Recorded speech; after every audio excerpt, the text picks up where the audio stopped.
I cannot stop talking about the power of podcasting to help people grow their businesses, and neither can our special guest today.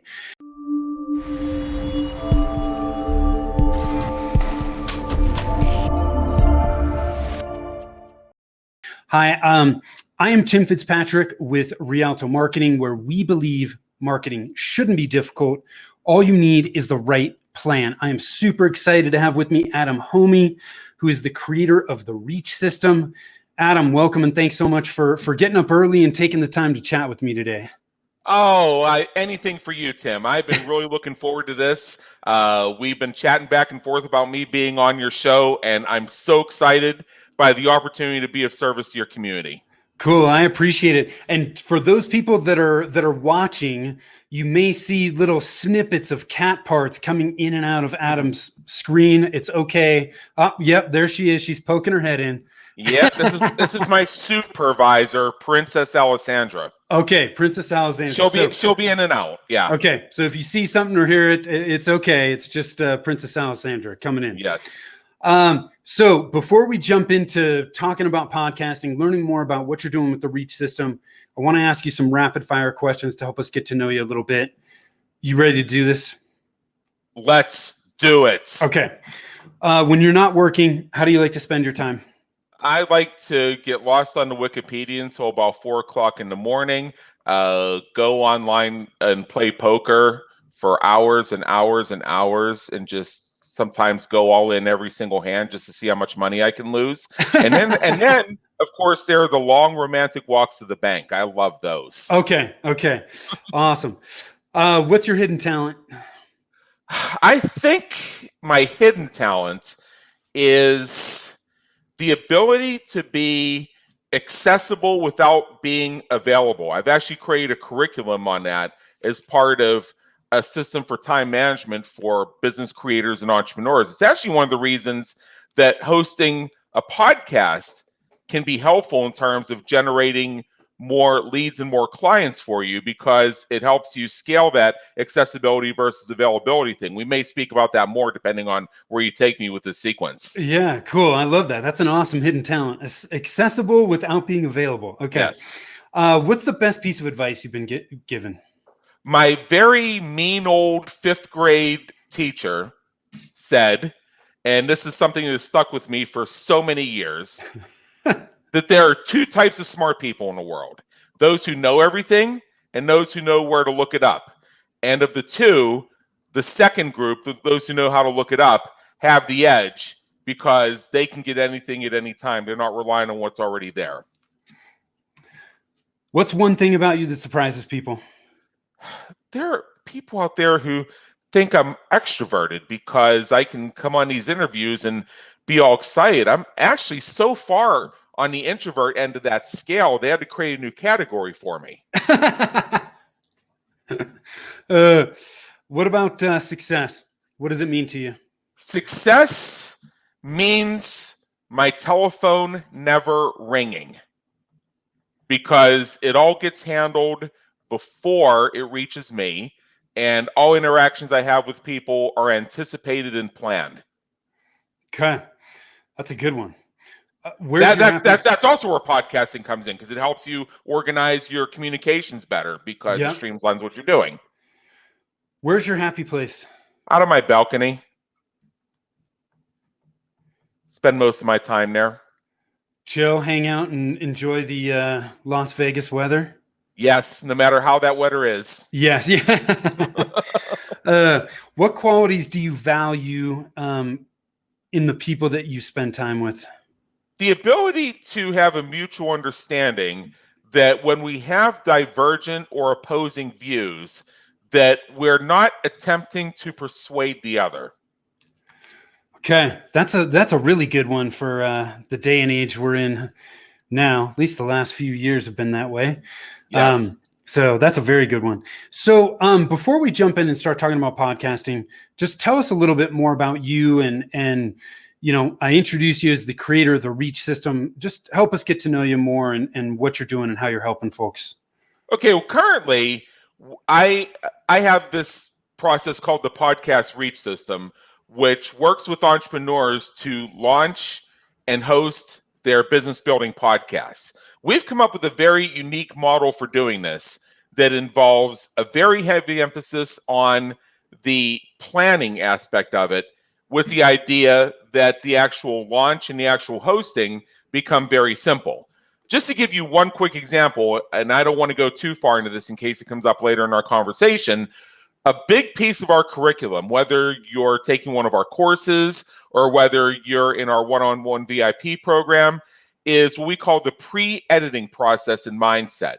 And that involves using a combination of interviewing tactics, show flow tactics, and planning strategies that create a far better original raw recording product that requires little or no editing at all. When I go into podcast support groups and I see post after post, people fussing and obsessing over, oh my goodness, my guests, had 23 verbal pauses. Should I re-record all 10 of my episodes? Like, no. A, leave the verbal pauses in. You're not responsible for your guest's success. They are. And if you're concerned about your own verbal pauses, come speak with me. I have a system to cure them. Awesome. So that's just one example right there. And before we move on to the next thing, let me just briefly mention something we cite in our curriculum that'll really put a lot of what you're going to cover over the rest of our time together into perspective. Is we encourage our customers, our clients, our followers and friends to study what's known as the Clint Eastwood director style. See, with some movie directors, they'll do 20, 50, 100 takes of a single scene. With Clint, it's rare that they even do a second take. Most of the time, the first take is good enough. He says, all right, put it in a can, move on to the next scene. This is possible because with the Clint Eastwood director style, he puts a lot of emphasis on the planning, preparation, and rehearsal for the scene, which increases the chances that the first take will be good. The second is he doesn't want the production to get stuck on one thing. He wants there to be a sense of constant forward motion. So if you're doing one scene over and over and over again, that's going to not only physically but also psychologically slow down the entire production. But if you're moving from scene to scene to scene to scene to scene, then that creates an inertia that pushes everything forward. The same with hosting your podcast. If you're doing episode, get them out, you're making more connections and you're being more of service to your community, market, and audience. But if you're spending 10 hours editing one episode because there was a slight little humming noise at minute 23. Yes.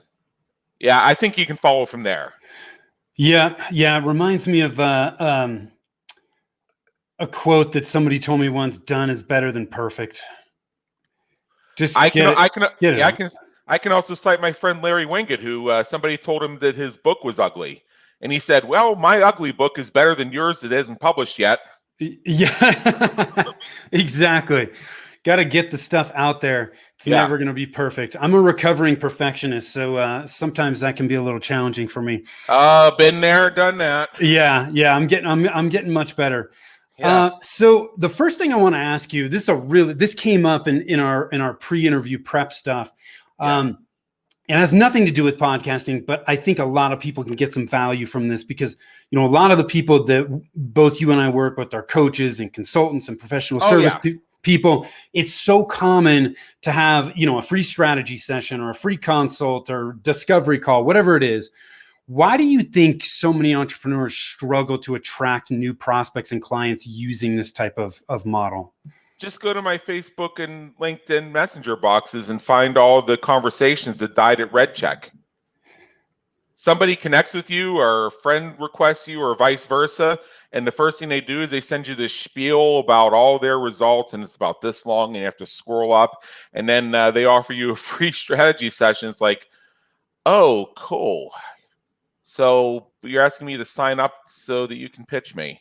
See, when we see the term free strategy session, that's developed a connotation over the years that it ultimately is in place so that somebody can pitch you on doing something. Yeah. And there are a lot of folks out there who may actually be interested in speaking with you and interested in potentially doing business with you, but they may not be in a position to move forward on it right this minute. So if your initial gambit is offering a free strategy session, they may turn down what could turn out to be a valuable conversation for both of you simply because of the connotation that they're going to be pitched on something that they already know is just not going to happen. It's for whatever reason, whether it's the reality of their finances, the reality of their situation, the reality of their energy, or whatever it is. So connections just don't happen due to the connotation of the term free strategy session. So what do you recommend people do instead? Well, that's, let me think. Host a podcast and invite your prospects to be your guests. Love it. So let me develop that slightly further. Yeah, let's dig into this. Yeah, when you offer somebody a free strategy session, there is that connotation that you're going to pitch them. So it's sort of like an ask from them. It's like, I want you to come do a free strategy session with me so that I can ask you a bunch of questions and give you a little bit of advice. And then you owe me to listen to my pitch and buy my stuff. Whereas if I'm a podcast host and I say, hey, would you like to be on my podcast? I'm putting the reciprocity up front. Yes. So I'm the giver. I'm providing you the opportunity to get more reach, to make a difference for your community, market, and audience, and to show people more of your intersection of your brilliance and your passion. So I'm leading with the give. And depending on how that interview, that conversation goes, or what happens in the green room before or after, that will sort of indicate, is there a potential business relationship? Is there a potential alliance? Is there a potential joint venture? And whatever direction you want to take that in. So it starts with a conversation, and it starts with being a giver. That's the little paradigm shift that we encourage people to follow. So what you're actually saying is there are plenty of people out there that have podcasts that their main focus is not to create this huge audience and listenership and get 1 million downloads a month. They're using it as a tool to start that initial conversation and build relationships with potential prospects. On the whole thing about listeners and downloads versus connections with your interview guests, I say why not have both? But that being said, here's a slight little shift that I would love your listeners to consider. Getting lots of listeners and lots of downloads, when you think of that as a result rather than as a goal, you are more likely to monetize your podcast faster. There are some podcasters who want to increase their listener and download statistics in the hopes of attracting sponsors and advertisers based on volume of clicks and impressions. You will gain more revenue and profits for your business if you close a $50,000 deal with one interview guest than you will statistically spending 6 months building up your statistics enough to get a potential sponsor or advertiser to even acknowledge your existence. Got it. I love it. And this is, this concept of using your podcast to build relationships with prospects. I don't know if it's been around a while. It's becoming more popular, but there's a lot of people that don't think of podcasts in that way. So I think it is a really, really important point, and something that if that's the only thing people take away from this conversation, it's a really good one to walk away with. Yes. So if they're kind of liking this vibe and they're like, yeah, man, I get that. This is making a lot of sense to me. A lot of people think that launching and hosting a podcast is a ton of work. You disagree on that. I agree with you. I don't think it's as much work as people think. But what do we need to know? What you need to know is planning in advance and being strategic and thoughtful about how you launch a podcast in the first place. I have seen podcasts that were on the air for exactly 3 episodes, and they had a huge buildup. They had Hollywood quality imagery, and there were press releases. There's a big play up about who their first 3 guests were, and boy, did they get influencers, their first 3 guests. In this one podcast I'm thinking of, I believe it might have been John Assaraf was one of the first 3 guests. And I was all excited about this too. So I tuned in. I listened to those first 3 episodes. It's been 6 years. I'm still waiting for episode number 4. I know the person who started the show, and I was kind of curious about it because I loved what they were doing. And I was really looking forward to being a fan of this podcast. So they're not one of my best friends, but they're somebody I know. And a couple years later, I got around to asking the person, whatever happened to your podcast?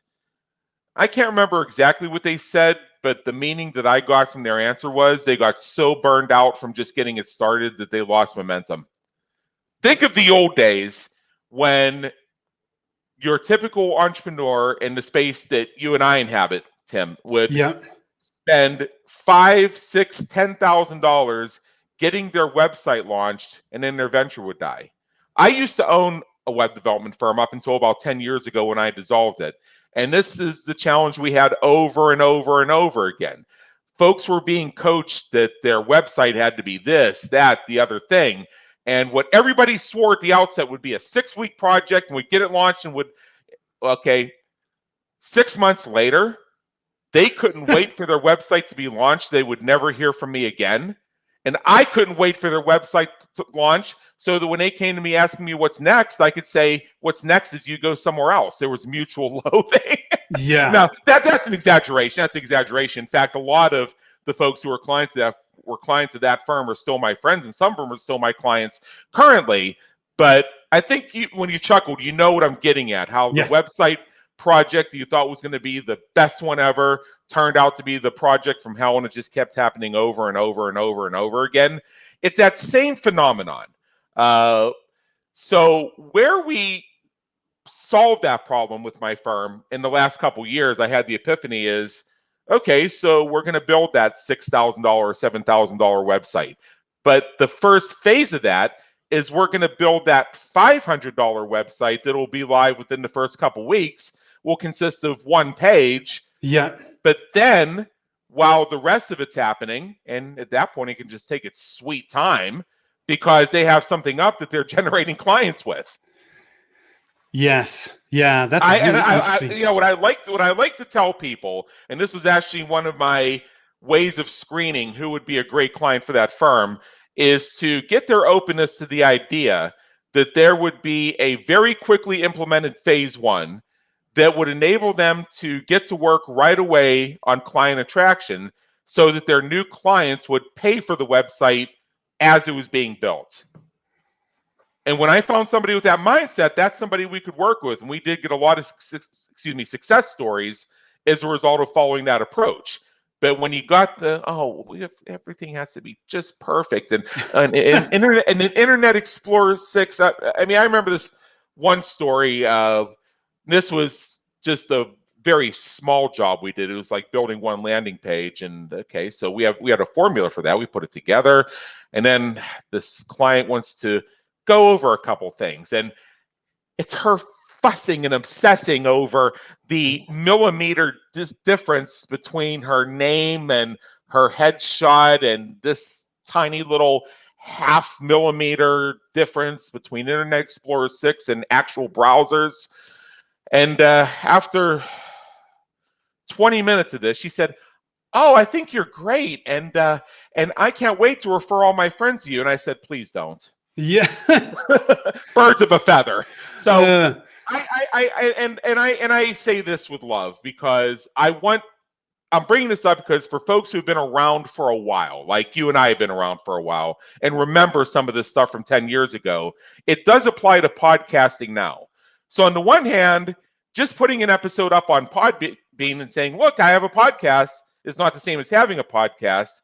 But at the same time, trying to get everything perfect before you even show that first episode will likely mean that you'll never have a show either. So you got to find that balance in the middle. And that's where things like the pre-editing process with its companion, the Clint Eastwood director style, how we show people the process of going through creating their avatars and doing their branding exercises, creating their scripts for their commercials and their bumpers. And the way that the reach system is a cumulative process, so after you complete the first couple exercises, the rest of it becomes fill in the blanks. That's where, by doing a little bit of careful planning up front, we develop speed as we go along. Love it. So we need to plan. If we plan, it's going to make things a heck of a lot easier, and it's not going to take as much work. You're totally speaking my language here. Yeah. The other thing that I want to pull out that you said that I think is really interesting, this one podcast, they had 3 episodes and then it was gone. I heard a statistic, this was probably in the last 2 or 3 months, that something like 25% of the podcasts out there make it past episode 30. That's correct. And have published in the last 3 months. So that's about right. I've heard that statistic too. If you can get in to a habit and be consistent, you're going to be in the top 25% of podcasts. It's just like if you can keep your business alive for 3 years, you beat all the odds. Yeah, right. Yeah. All right. One quick way to do that is, well, actually, there's one quick way that has 3 components under it. The quick way is to have a format where at least some of your episodes are you interviewing other people. Just the fact that you have a responsibility to somebody else will create the stick-to-itiveness that will keep you going, because we all believe we're people of integrity and we like to come up having done the right thing. Yeah. So beneath that, you have, first of all, a process for making it very simple for somebody to get on your show. So, and it's a standard process. Everybody fills out an application or information form, and to schedule the appointments, everybody goes to a scheduler. You don't make exceptions. Nobody is that good, so to speak. And I'm saying that to be a little bit blunt, because with prima donnas, you just can't let them subvert your process. So number one, you have consistency and you have streamlining. The second thing is you have a show flow. One thing I love about your show here, Tim, is you have a fantastic show flow. I knew exactly how this was going to go before we began. You sent me documentation in advance. We knew what the questions are going to be. We know the overall thinking about what we're going to accomplish together. So you have your show flow. And with doing those 2 things up front, the streamlining and the show flow, you create a product that requires little to no editing at all that you can deploy quickly so that you can do a higher volume of it. You put those 3 things together, you create the responsibility, the momentum, and the simplicity that drives the stick-to-itiveness. It gets you past that statistic. Yeah, I love it. So let's talk about being interviewed on other people's podcasts. You do a lot of this. I do. You talk about how hosting your own podcast can help you get booked on other people's. Why is that? Like, how does that happen? Oh, that's simple. Reciprocity. If you have your own show, you're more likely to get booked on other people's shows because they want to be on yours. So they'll invite you to be on their show in the hopes of being on yours. That's the surface level. Then when you go one level deeper, you look at what having your own show implies. It implies that you have your own fans, you have your own following, and you've created a serious enough investment in your media presence that you are going to be somebody who's going to be one of their greatest hits type episode guests, and you're going to be more likely to share with your audience and have an audience to share it with in the first place. Put even more simply, there's also the suggestion that since you yourself are a podcast host, you'll make a great guest, not only because you do interviews, you lead interviews, but you wouldn't want to be one of those pain in the butt guests either. So you're going to be a great guest for them because you know it from the other side. Yeah. All those things mixed together. So yeah, having your own podcast can help you get booked on more of other people's podcasts simply because they see you as a peer. I love that. I have a question for you that may put you on the spot a little bit, but I don't think so. I had a guy, this was a very interesting idea. I had not thought about this, but I had a guy tell me that he has his own podcast. He's doing guest podcasting. He has a policy now where he does not interview somebody on his podcast unless they are doing a guest podcast swap, right? Yeah. So and he leads with that. So people reach out And he, we all, once you have a podcast for a certain period of time, you start to have agencies that are reaching out to you on behalf of their clients, pitching their client to be interviewed. And he said, man, when I reach out to agencies, sometimes when agencies reach out to me for one of their clients and I tell them that we don't interview people unless there's a swap, he said, sometimes I'll get 2 or 3 interviews because they have other clients that they need to keep happy too. So Yeah. do you have any experience doing that or any thoughts there? Well, you and I are doing a swap. You're on my Yes. show. Yeah. I don't have that as a requirement, but I can tell you that I've gotten a lot of my bookings because I interviewed the person first. Yeah. So it is a thing that is out there.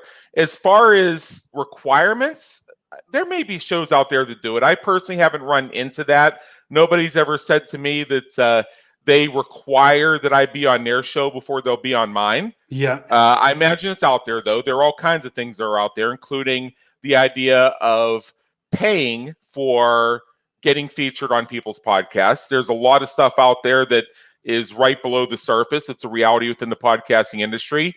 And as far as the agency thing, I own an agency called In Demand Expert.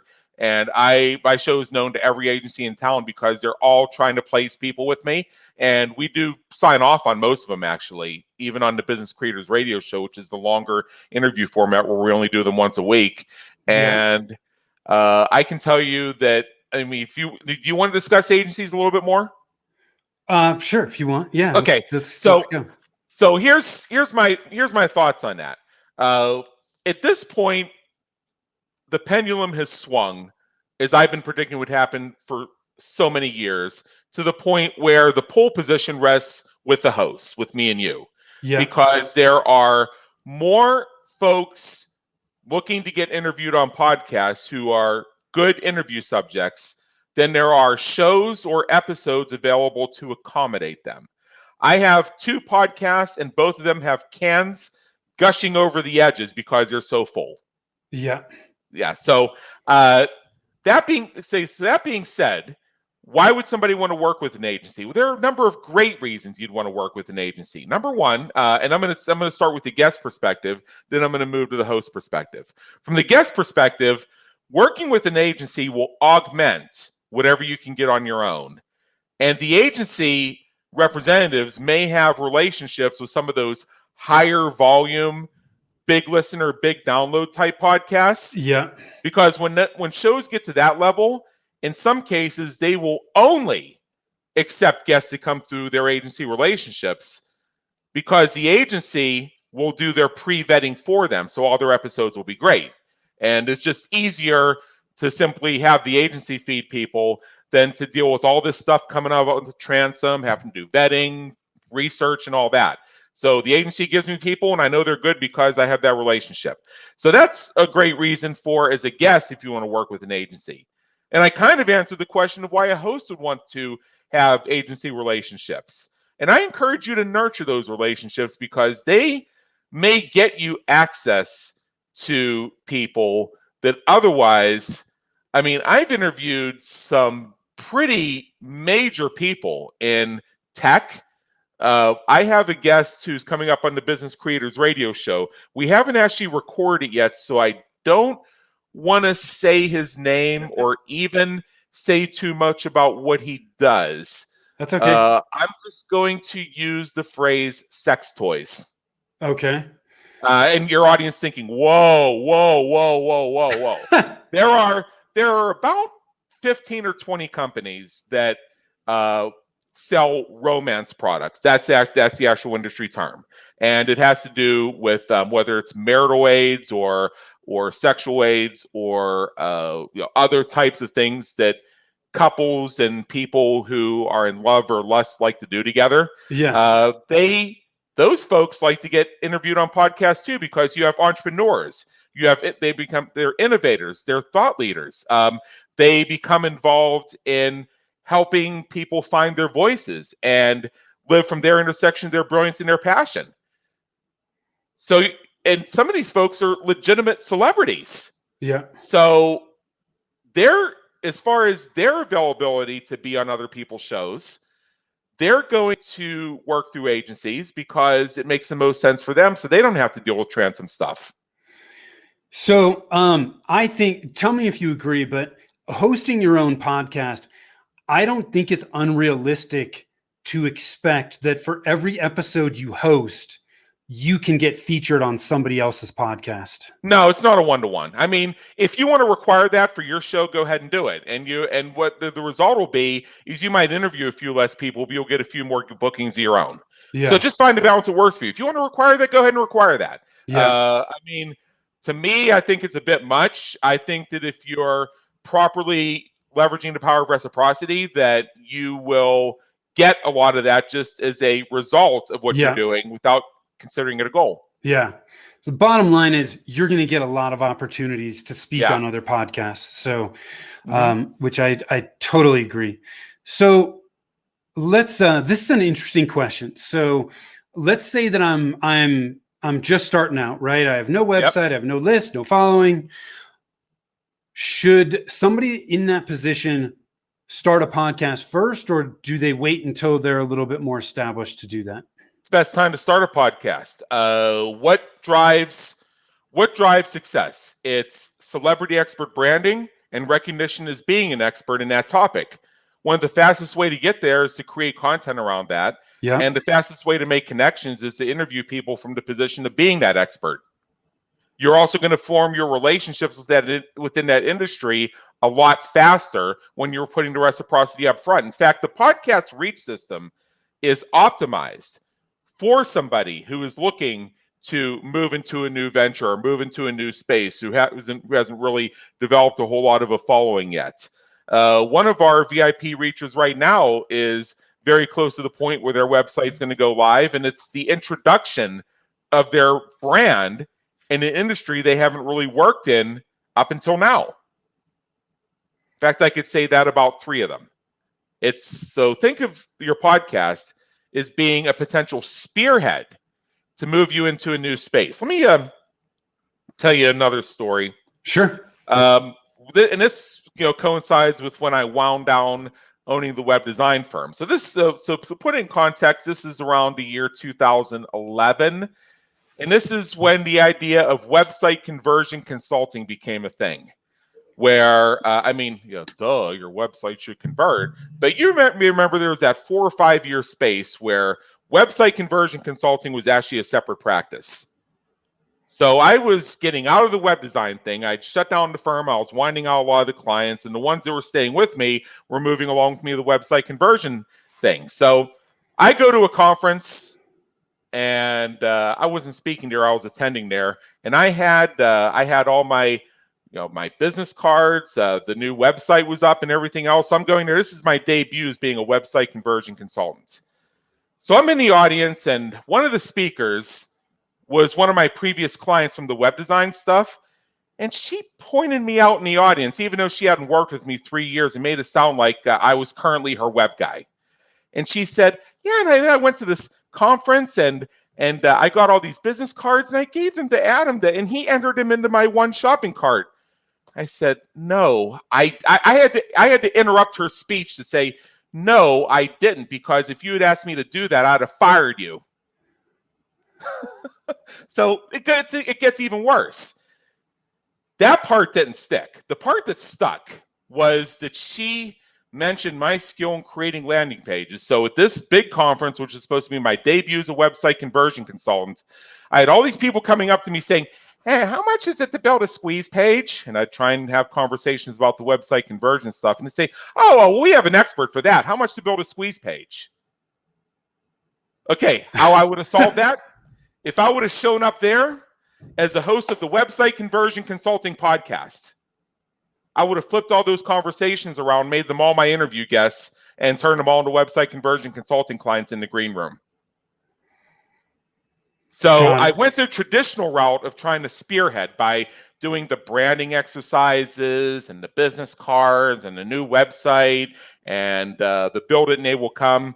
Whereas if I had to do that over again, because podcasting did exist back in 2011, I would have shown up with a shirt with website conversion consulting show embroidered on it.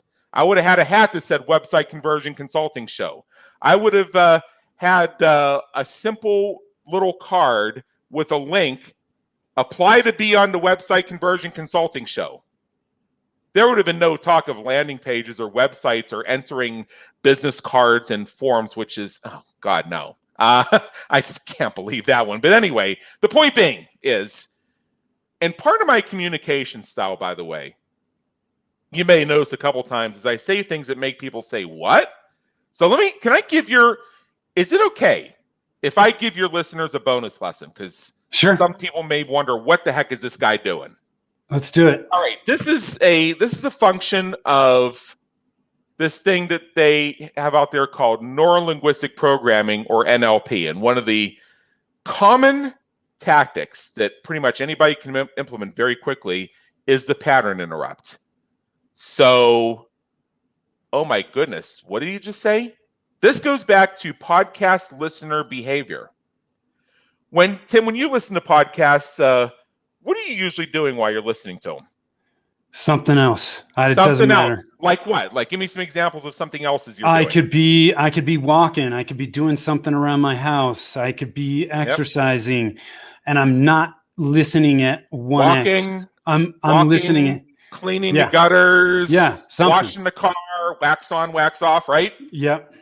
So as you're doing that, the conversation that's going on in that podcast you're listening to eventually starts to fade a little bit, and you're not catching every word. And then something comes up and it's like, whoa, what did I just miss?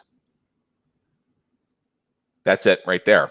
Yeah. If you're doing strict interrogatory Q&A type, and it drones on and on and on and on, you may have some of your listeners not even notice that the episode is streaming while their attention is being captured by something else. And so when you get that moment where they say, wait, what I just miss? What did he say? Here's what they say. Oh, I must have missed something there. Somehow they got to that point. I'm going to have to go back and subscribe to that. I'm going to have to go back and subscribe to Tim Fitzpatrick's show so I can listen to that again. Because I got to I got to know when that episode actually goes, when that's going to be posted for replay. I want to put that onto my device so I can take it with me when I'm running. What the heck just happened there? So you're getting them to stop. Exactly. That's one thing. Another is folks sometimes will have frustrations in their life that they have challenges sharing because, well, how's it going to look if I'm complaining about this? So sometimes as a podcast host and even as a podcast guest, you can become the voice and say what they're thinking.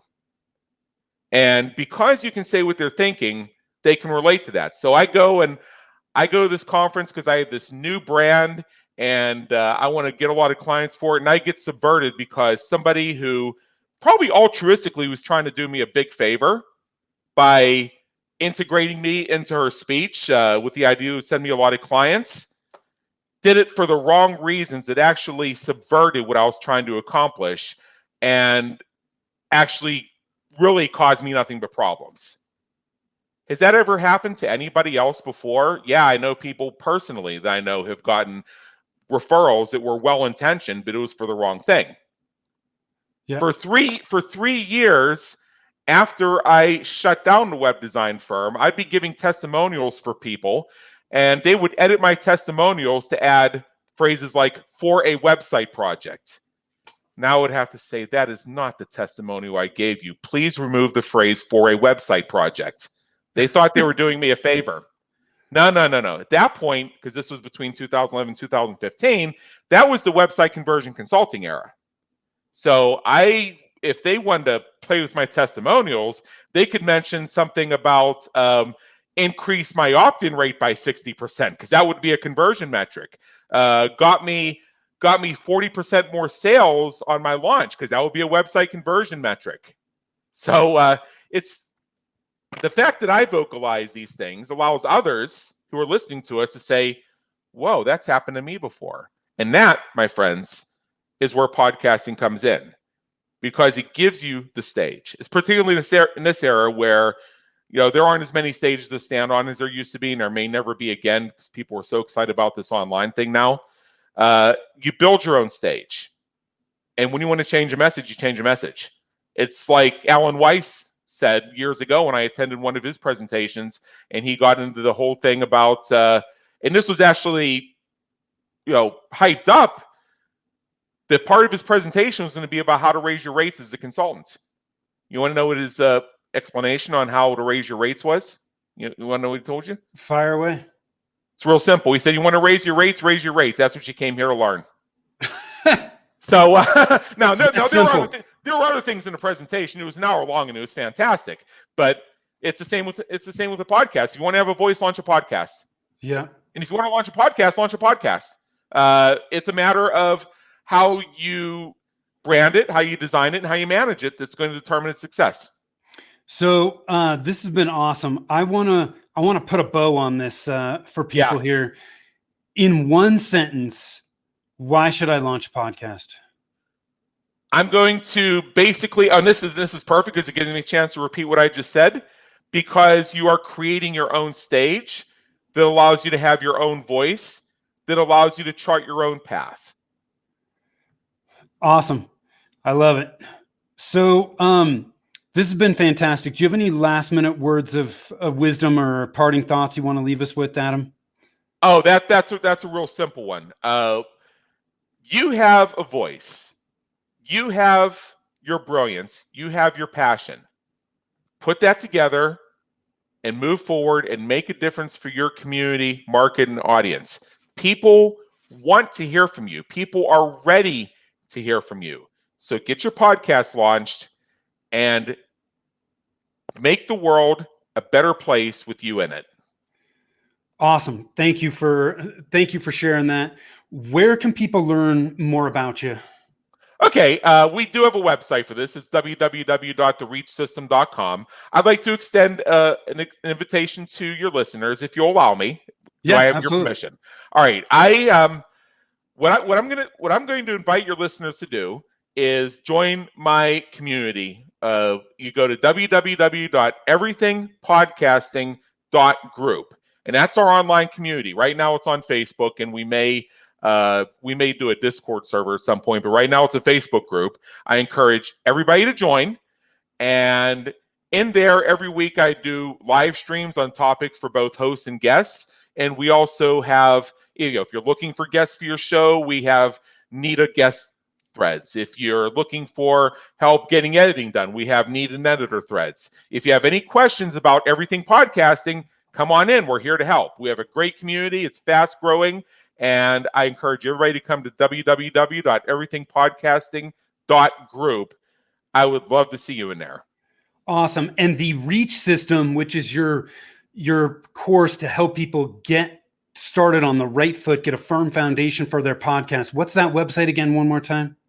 Oh, that would be www.thereachsystem.com. Okay, thereachsystem.com. Yes. Awesome. Adam, thank you so much for sharing your passion for podcasting with us today. If you guys have been thinking about doing this, check out Adam's stuff, because I am a firm believer in podcasting. I love doing it, and I think you will too, and you'll see some significant benefits in your business by doing so. Other than that, I'm gonna wrap things up here. Again, I am Tim Fitzpatrick with Rialto Marketing. If you want to gain clarity on where to focus your marketing efforts right now, hop on over to our website, rialtomarketing.com. That's RIALTO marketing.com. Click on the Get a Free Consult button. You will get a ton of value from that call and walk away having some clarity on what you need to do next. Till next time, take care.